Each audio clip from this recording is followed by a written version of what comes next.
먼저 이재명 후보가 최근에 정부 정책을 비판하는 내용을 굉장히 많이 얘기하고 있거든요. 어제도 좀 있었고요. 먼저 기사 좀 보겠습니다. 근데 이 상황을 이렇게 보고 있습니다. 이 기사는. 문재인의 강 앞에서 머뭇 차별화 딜레마에 빠진 이재명이다. 이 문재인의 강이라고 썼어요. 조국의 강을 건너 현 정부와 선긋기다. 근데 문재인 대통령 최근에 뭐 성과 부정하면 안 돼. 뭐 이런 취지의 얘기를 했거든요. 그러니까 이런 게 이제 다 신경이 쓰인다는 거죠. 뭔가 대선 후보로서는 좀 다른 점을 보여줘야 되고 그 다른 점의 가장 어떻게 보면은 좀 명확한 방법은 여당 소속의 대통령과 차별화되는 모습을 보여주는 거. 과거에도 이랬거든요. 이건데 이게 만만하지가 않다는 거죠. 정권 심판 여론이 50% 넘는 상황. 문재인 정부 계승만 외쳐서는 대선 승리가 쉽지가 않다. 이런 판단을 분명히 하는데 여기 보면 이재명 후보는 청와대 눈치 보기에 정부만 때린다는 거예요. 특히 기재부만 때리고 있다 지금. 이렇게 돼 있네요. 과감한 중도 확장 이거 아쉽습니다. 이런 목소리도 있다고 여기 소개돼 있습니다. 자, 그럼요. 이와 관련해서 이재명 후보 뭐 어제도 그렇고요. 그제도 최근에 여러 가지 얘기를 좀 했거든요. 그 내용 좀 묶었습니다. 보시죠. 현실을 모르는 거는 잘못이 아니고 죄악이다. 나 몰라서 그래서는 용서가 안 되는 거죠. 공직자의 무능과 무지는 그건 죄악입니다. 죄악. 진보 정권이라고 불리는 정권의 주택 정책의 수요를 통제하면 비정상적인 집가 상승은 없을 것이다. 이렇게 봤던 거죠. 이게 풍선 효과만 발생하지. 차기 정부가 뭐 이재명 정부가 되면 이런 식으로 국민들에게 국가의 의무를 개인에게 떠넘겨가지고 개인의 빚을 늘리고 개인을 고통스럽게 하고 눈물 짓게 하는 일은 결코 없을 거라는 말씀드립니다. 표현들을 가만히 생각해보면 굉장히 강해요. 그리고 그 대상의 비판의 대상은 정부로 돼 있거든요. 자, 그런데 민주당 내에서 지금 이런 사안과 관련해서 문재인 대통령이 지지율 얘기를 좀 했거든요. 그 내용도 영상으로 확인해 보겠습니다. 보시죠. 대통령 국정수행 지지율이 정말 이례적으로 높죠. 40대 초반, 30대 후반. 그렇죠. 엄청 부담스럽습니다. 점차적으로 국민들이 정말 힘들어하시는 부분에 대해서는 이재명의 색깔을 드러낼 것입니다. 자, 김남국 의원님. 먼저 문재인 대통령의 지지율. 지금 사실 여당 대선 후보 지지율보다 높게 나오거든요. 이거 진짜 엄청 부담스럽습니까, 지금? 어떤 상황입니까? 이제 그 지지율이 부담스럽다라고 말하기는 좀 어렵고요. 네. 지금 이제 지지율 조사가 지금 문재인 대통령은 대통령 국정 수행을 놓고 그렇죠. 여론조사를 질문으로 하는 거죠. 그래서 그거는. 여론조사를 하는 거고 지금 이제 후보자의 어떤 여론조사는 다자간 어떤 것이기 때문에 이런 것들이 뭐 부담된다라고 평가하기는 어려울 것 같고요. 오히려 지금 문재인 정부 저희 더불어민주당은 집권 여당이기 때문에 대통령의 지지율이 높고 올라가고 인기가 있는 것이 오히려 더 부담이 안 되고 더 선거에 도움이 된다라고 보는 게 맞습니다. 그러나 이제 문재인 정부가 또 잘한 것만 있는 것은 아니고 또 역시나 잘한 것 마찬가지로 부정적인 어떤 평가도 있기 때문에 이런 부분에 있어서는 분명하게 이재명 후보가 잘못된 거는 잘못됐다라고 인정을 하고 국민에게 또 사과할 것은 사과를 하는 그런 모습이 매우 중요하다고 생각이 됩니다. 근데 과거의 어떤 정치인들 보게 되면 집권 여당이거나 아니면 본인의 어떤 발언이나 정치적 신념 소신과 관련된 부분에 있어서는 국민들이 잘못했다라고 지적을 하지만 그런 것들을 받아들이지 않고 겸손한 태도로 보이지 않는 그런 모습을 많이 보였었거든요.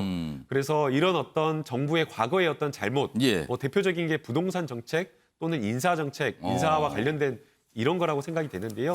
이런 부분에 대해서 잘못됐다라고 한다면 이재명 후보는 과거의 어떤 정부와는 다른 모습을 보이겠다라고 하면서 소신 발언을 하고 국민에게 좀 신뢰를 주는 메시지와 정책적인 어떤 철학을 말씀을 하는 게 오히려 유효한 전략이라고 생각이 됩니다. 최근에 이재명 후보의 발언을 가만히 보면요. 정책에 대한 비판을 굉장히 매섭게 하고 있거든요. 그런데 그 비판의 대상 표현을 보면 정부, 뭐 기재부, 약간 정부를 얘기해요. 그리고 문재인 대통령이라고 직접 얘기를 하지는 않습니다. 이거는 청와대나 문재인 대통령, 특히 국정수행 지지율이 상당히 높게 유지되고 있는 거 이런 걸 좀 의식했을까요? 이거 차별합니까? 아니면 뭡니까? 이건 어떤 겁니까? 대통령의 인기가 굉장히 또 높으시고 또 대통령이 가지고 있는 성과가 많은데 그것을 다 무시한 채로 지금 현직 문재인 대통령과 어떤 차별화를 하거나 각을 세우는 모습 자체가 바람직하지 않다고 보는 거고요. 예. 그것은 결국에는 자기 부정과 마찬가지 아니겠습니까? 그래서 정부의 어떤 지금 현재 문재인 정부가 잘한 것들을 인정하면서 그리고 또 잘못한 것들은 또 받아들이는 어떤 그런 태도로 지금 하고 있는 것이라고 생각이 되고요. 예. 여러 가지 이제 정책과 관련된 부분에 있어서는 두 후보자의 어떤 생각이나 철학 이런 것들이 다 다르기 때문에 예. 항상 같을 수는 없다고 보고요. 또 어떨 때는 또 같은 정책으로 가기도 하고 이러한 것들이 종종 여러 정책에 있어서 나올 거라고 생각이 됩니다. 김남국 의원께서 설명하셨는데 그 상황을 잘 따라가기가 되게 어려울 것 같은데 굉장히 어려워 보입니다. 그걸 다 맞춰서 큰 문제가 없이 굴러가는 게 보통 일은 아닐 것 같은데 그래서 대선 후보가 그런 고민을 하는 거겠죠, 그러면은. 자, 다음은요. 최근에 이재명 후보가 언론 인터뷰를 통해서 이런 입장을 좀 밝혔습니다. 화면을 좀 보겠습니다. 그제인데요. 정권 교체 얘기하는 것 확실히 새로운 민주당 후보 나오면 그것도 교체로 보실 것이다. 아, 그럼 이거 본인 얘기 같은데요? 그럼 본인이 민주당 후보가 돼서 뭔가 당선이 되면 이것도 정권 교체 아닙니까? 이렇게 얘기를 한 겁니다. 이종근 평론가, 이거 어떻게 보셨습니까?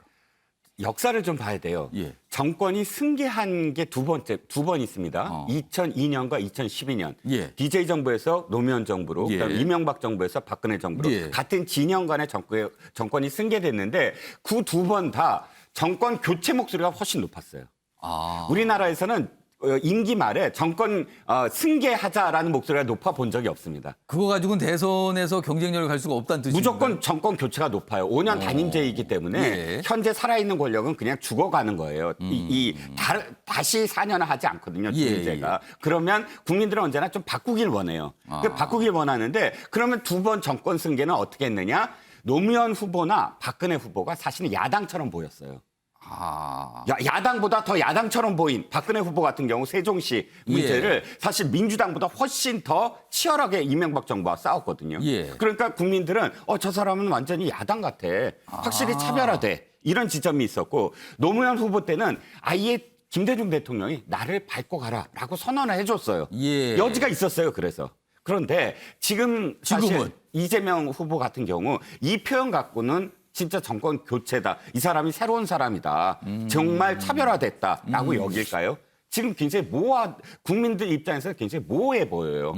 그게 지지율 때문에 사실 엉거주춤한 상황이거든요. 예. 노무현 대통령 시절에는 정동영 후보와 김근태 후보가 아예 청와대까지 쳐들어가서 당신 그만두쇼. 당에서 떠나쇼. 이렇게까지 단판을 지었었어요. 그러니까 이런 것들이 어떻게 비추느냐에 대한 문제지만 어쨌든 지금 이재명 후보는 말은 정권 교체라고 하지만 행동은 진짜 차별을 못 보여주고 있는 상황이에요. 딜레마죠. 예. 그러니까 2002년과 2012년 상황이 아니다.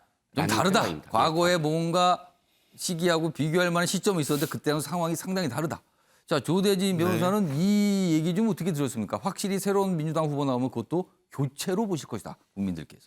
그러니까 같은 팀인데 이제 예. 선수만 바뀌는 교체 선수라고 보시면 될 것 같아요. 교체 선수다. 네네. 그러니까 뭐 정부에 관련된 부분들을 꼭 공격하고 이전 정부에 관련된 부분들을 공격하고 성과 등을 폄하해야지만 뭐 새로운 선수다라고 볼 필요는 없을 것 같고요. 새로운 예. 주자라고 볼 필요는 없을 것 같고 그 성과들은 더 인정을 하면서 다만 이제 어려웠던 부분들 그리고 좀 실패했던 부분들을 이제 고쳐 나가는 그 교체 선수로서의 입장을 뭐 내세우는 거라고 생각을 하시면 될 것 같습니다. 그렇기 때문에 정부에 관련된 부분들을 계승을 하면서 계승에 관련된 뜻도 담겨는 있지만 예. 그래도 새롭게 뭔가는 바꾸겠다라는 의지 표명.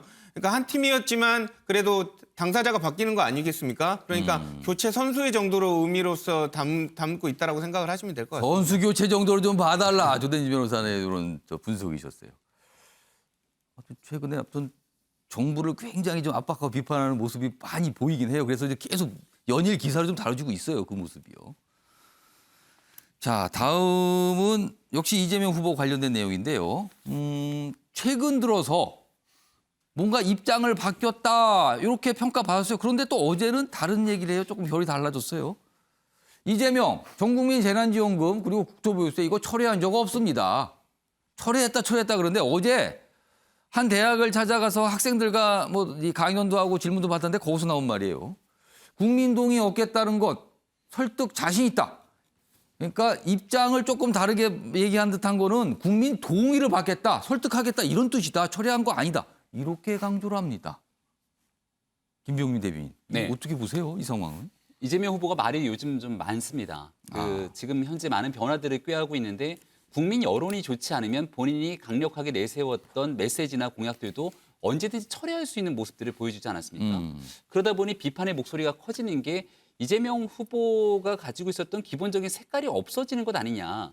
선명한 느낌, 사이다 예, 예. 이재명을 합니다는 어디에 갔냐는 얘기들이 나오게 되는데 여기에 대해서 본인이 주장하고 있는 바가 있지만 언제든지 국민과 설득할 수 있다고 또 말을 조금 바꾸게 된 것이죠. 예. 이런 방식으로 지켜보게 되면 우리는 얼마 전까지만 해도 전국민 재난지원금에 대해서 이재명 후보가 내세웠던 내용들 철회했다고 거의 대다수의 언론이 기사를 썼고 그 내용에 대해서 보도가 나갔어요. 그렇게. 이재명 후보가 크게 반박하지 않았습니다. 근데 또 다른 강연에 가서는 이런 방식으로 말을 바꾸게 된다면 대통령이 아주 만약 됐을 경우에 지금까지 선거에 해왔던 얘기들과 완전히 판이하게 또 말을 바꿀 수 있는 가능성을 배제할 수가 없는 것이겠죠. 우리는 정치인이 하고 있는 말에 대해서 과거의 행적을 보고 예. 여기에 대한 말을 믿고 투표를 하게 되고 그 투표에 대한 결과를 가지고 책임지고 국정을 운영해야 되는데 지금 이재명 후보가 최근 새 보여주고 있는 많은 메시지는 어느 내용들이 진짜 이재명 후보의 진정성을 담고 있는 것인지 혼란스러울 수밖에 없어서 예. 메시지를 좀 정돈하고 이재명 후보가 걸어댈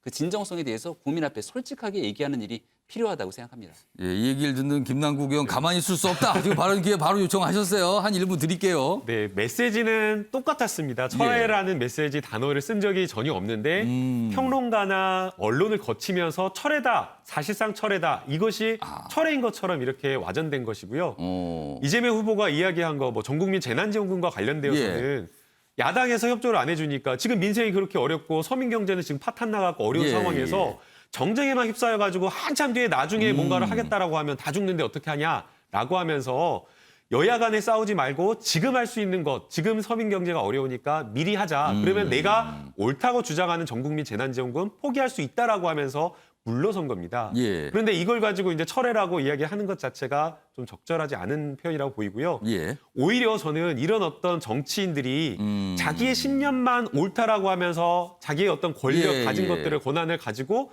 마음대로 전행하는 것이 오히려 바람직하지 않다고 생각이 됩니다. 예. 수많은 지자체 단체장들, 정치인들, 뭐 대통령들 뽑아주기 전에는 막 이렇게 말 바꿔가면서 예, 예. 뭐 이런 식의 국민의 표를 얻기 위한 행동을 했다가 대통령만 되면 막 하고 싶은 거, 자기 하고 싶은 거 하는 그런 모습을 보였었는데요. 저는 그래서는 안 된다고 생각이 되고요. 어떠한 중요한 정책, 옳은 정책이라도 국민들의 이해와 국민적 합의가 되지 않은 상황이라고 예. 한다면 그것을 무리하게 밀어붙이거나 막 불도저처럼 나가는 것 바람직하지 않다고 봅니다. 그래서 오히려 지금 이재명 후보가 이야기한 정책과 관련되어서 중요한 정책, 내가 공약으로 내건 것이라도 국민의 어떤 이해와 국민적 합의가 다 되지 않으면 이것을 실행하지 않겠다라고 하는 게 오히려 실용주의에 맞다라고 저는 봅니다. 똑같은 현상이죠. 지금 두 분은 아주 다르게 해석해 주셨어요. 지금 여야가 지금 치열한 대선 경쟁 속에서 이제 시각들이 다른 거예요. 그리고 상대 후보에 대해서 굉장히 예의주시하면서 지금 보고 있다. 이것도 좀 느껴집니다, 지금요. 자, 지금까지는 이재명 후보와 관련된 여러 가지 사안 좀 다뤄봤고요. 지금부터는 뭐 좀 눈길을 잡은 정치 현상이라고 할 수 있습니다. 고3이 등장을 합니다. 고3. 고3은 통상 수험생이라고 간주가 되죠. 그리고 시간이 없겠구나. 공부하냐고 바쁘겠구나. 뭐 이런 거예요. 근데 최근에 이제 수험이 끝났기 때문에 이제 어떤 정치 현장에 등장하는 고3들이 있었어요. 보겠습니다. 고3 우습게 보다가 대선 망친다.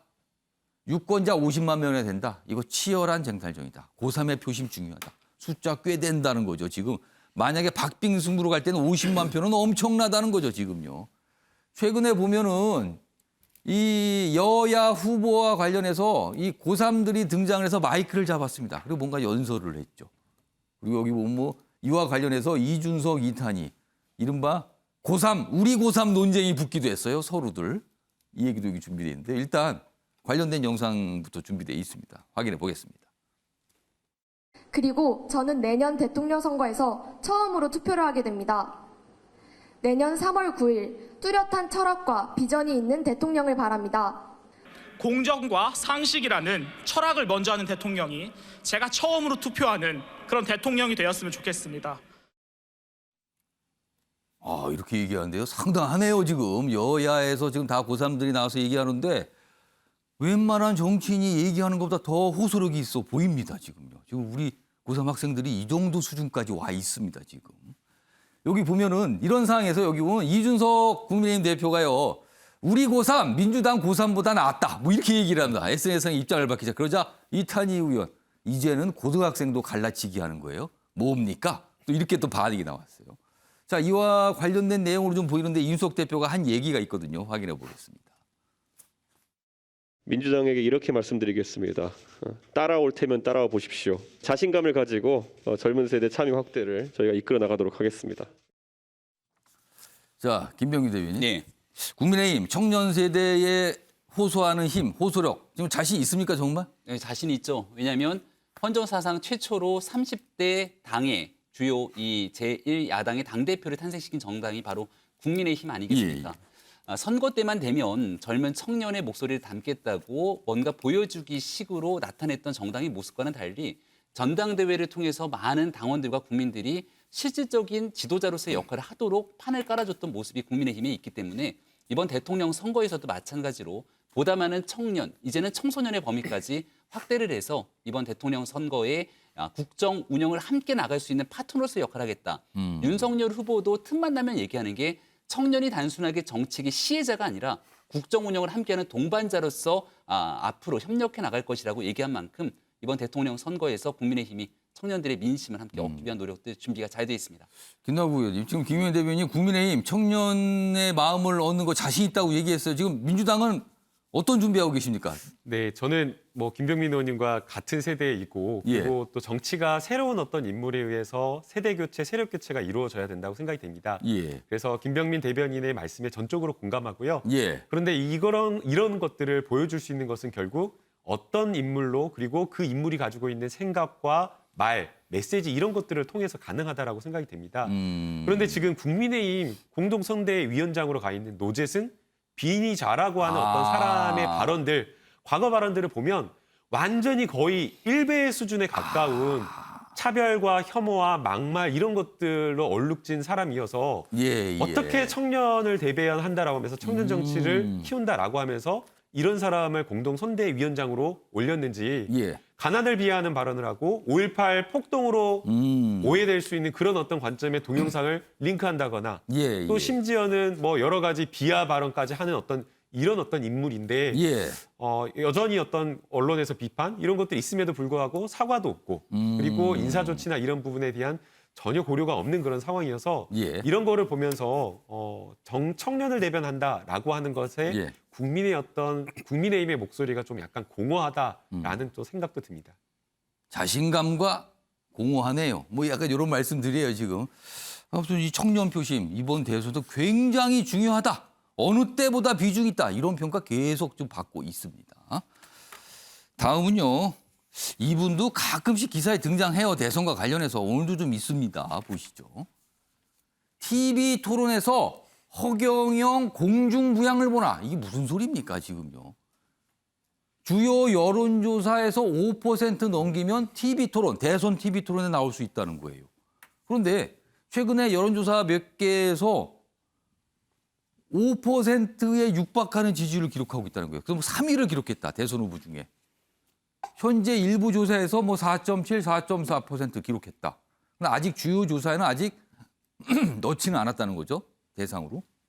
근데 일부 조사가 그렇게 나오니까 이게 공직선거법상 여러 가지 조건인데 그중에 하나가 여론조사 평균 지지율 5% 이상 후보자는 TV 토론에 참여할 수가 있거든요. 그래서 이 얘기가 나온 겁니다. 지금.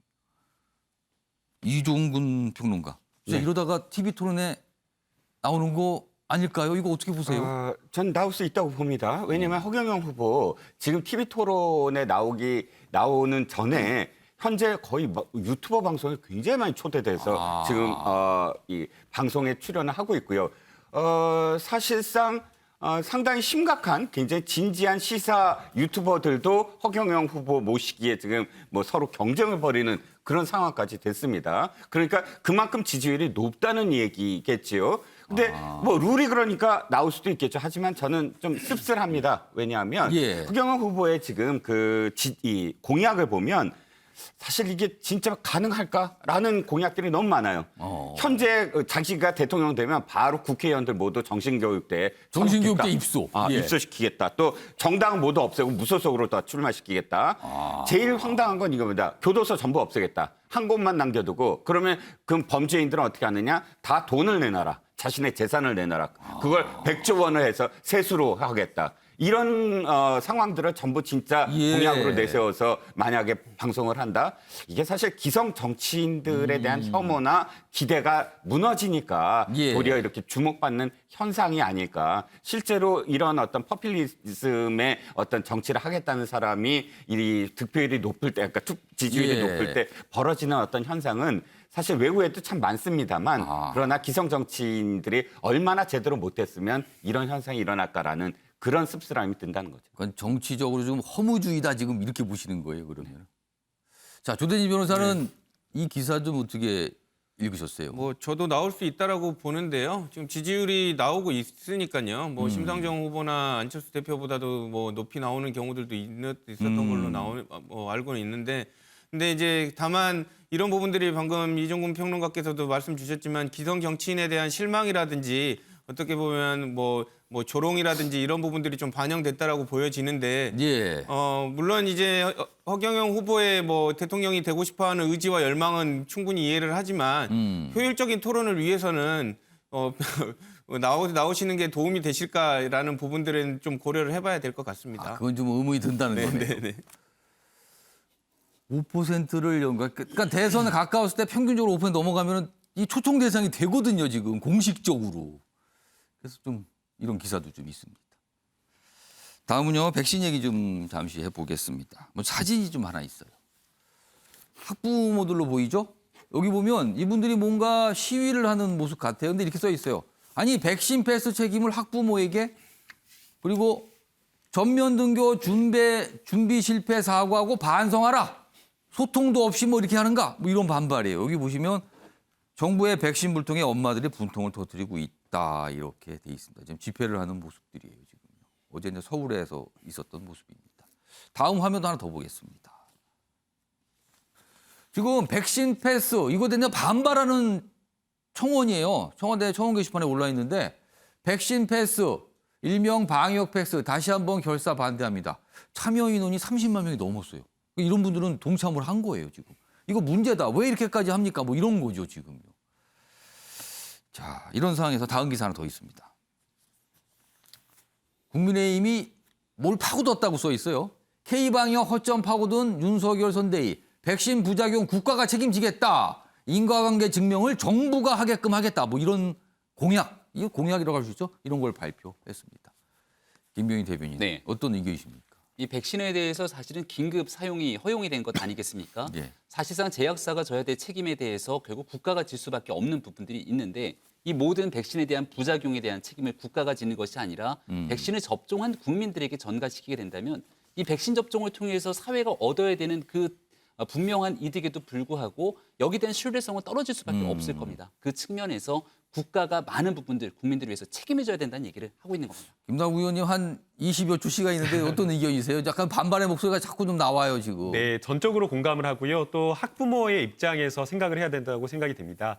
아이들에게만큼은 100% 안전한 1%라도 부작용이 있다라고 한다면 제가 자식이 없지만 그 부모의 마음을 이해할 것 같습니다. 그래서 정부가 조금 더 밀어붙이는 어떤 그런 정책이 아니라 국민의 마음을 헤아리는 따뜻한 정책을 펼쳐야 된다고 생각이 됩니다. 알겠습니다.